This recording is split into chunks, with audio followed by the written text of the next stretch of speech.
welcome back to my channel. So guys, I'm KD, and in today's video we are going to learn one of the most practical use case of XCom in the Apache Airflow. So guys, we will also see how to pass the record count from one task to another task using the XCom.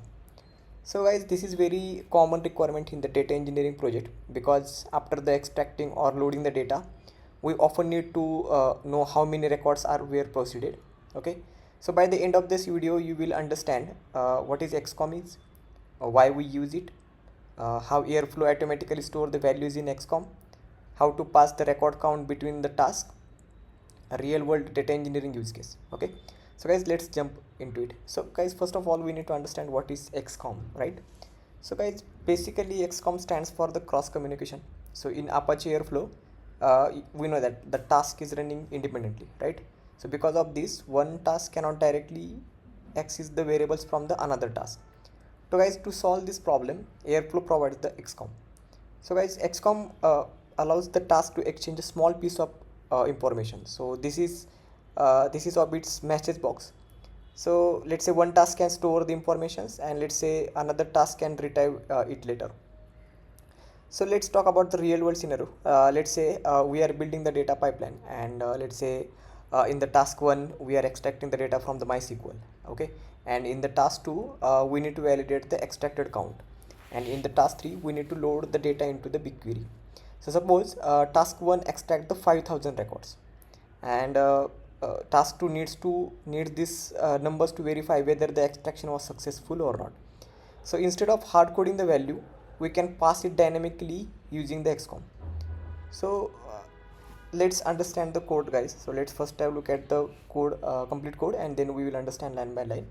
Okay, so guys, let's understand the every part of code. So this for three parts, right? Here we are importing the DAGs class to create the workflow, then Python operator to execute the Python functions, and date time to define the date start time. Okay, so the guys, first function is the extract data. So guys, this function simulates your data extraction. So if you see, this is record count equal to 5000. So let's assume that we extracted the 5000 records from the MySQL, and here we are printing these lines will be simply prints the count in the Airflow log. Okay, and finally we are returning returning the record count. So this is most important line, guys, that is stored into the XCOM. Okay, so guys, here you don't need to explicitly write the XCOM push method. Okay, so automatic Airflow does it automatically. So the value 5000 will get stored into the XCOM. Now guys, this validation function. Now let's understand the second task. This is the second task. So where the def validate data, and here we are passing some context. That means the task instance. So guys, task instance allows us to interact with Airflow runtime information. So here if you see, we are calling one method called XCOM pull. This method retrieves the data from the XCOM, and the task ID is nothing but the extract task. So Airflow looks the data stored into the task what is we have given here, so which is extract task. Since the extract task return the 5000 rows, 5000 count, so Airflow fetches that value, that is count equal to 5000, and here we are simply printing the that value, like if the count is greater than 0, then validation is successful, or otherwise it's fail. Okay, it will check whether the records were extracted or not. Okay, this is the DAG definition. This creates a DAG called.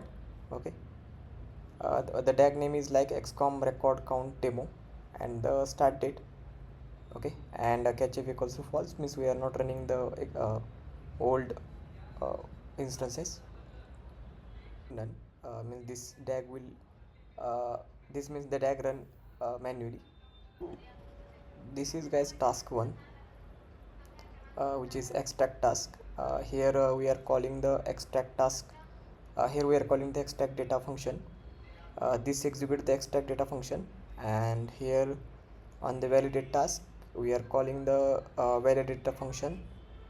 So the dependency is like extract task will run first and then followed by the validate task.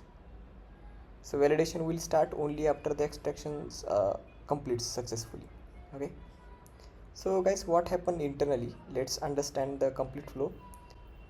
So first of all guys, this execute task will run first.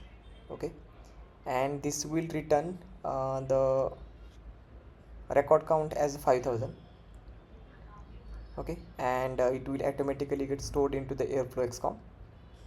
So then uh, after that one we are calling the validate task, which is validate task will run and it will call the validate data function, and validate data will be retrieve the 5000 value from the this task. Okay, and if it is it will print, and also if it is greater than 0 then it will successful, otherwise no record found. Okay, as well we will see later. So guys, let's run this one.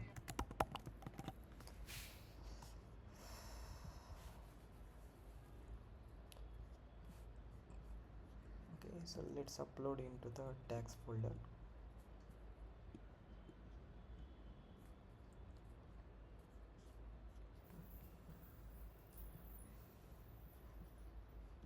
Upload files, XCom demo.py.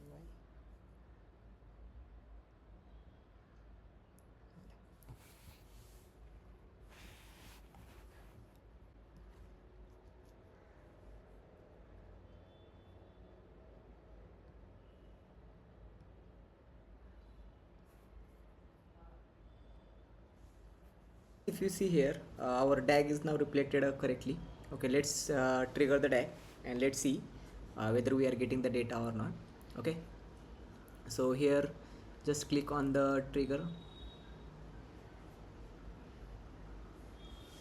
Okay, so let's see the log. So if you see the log here, so guys, here you will see that extract is running fine. Let's see the validate task. So guys, here if you see the received the record count 5000, validation is successful, right? So guys, this is how the XCom is working. Okay, so guys, in the real in production environment, XCom is used basically used to pass the source count between the task, or let's say file name passing, let's say API response, audit logging, data quality checks. Okay, so also guys, if you go to XCom, here guys you will see that the value. Okay, so here is a no XCom, but here if you see, go here and here you will see the XCom key is equal to return value, and the value is 5000. Okay, so here also you can guys verify, and this confirm this also confirm that Airflow store the value successfully. So let's talk about guys best practices. So always remember guys, don't store the large data sets in the XCom, and don't store the data frames, also don't store the CSV files, don't store the images. So basically guys, you can use the XCom for record count, IDs, let's say file names, dates, status values. Okay, so for large data you can use the GCS, BigQuery, other things, and pass only the path through the XCom. Okay, so let's quickly recap. So guys, XCom basically stands for the cross communication. So guys, it allows the task to exchange a small piece of information. So in this example, what we have seen is task 1 extracted the 5000 records, or we can say the count, and so Airflow automatically stored into the count in XCom. So the task 2 retrieved the count using the XCom pull method, and validation was performed successfully. So guys, this is one of the common and practical XCom. This is one of the most common practical XCom use cases you will encounter in the real data engineering projects. So if you guys found this video helpful, don't forget to like, share and subscribe for the more Apache Airflow, GCP, BigQuery, Dataflow and the data engineering tutorials. Thanks for watching guys. I will see you in the next video. Happy learning.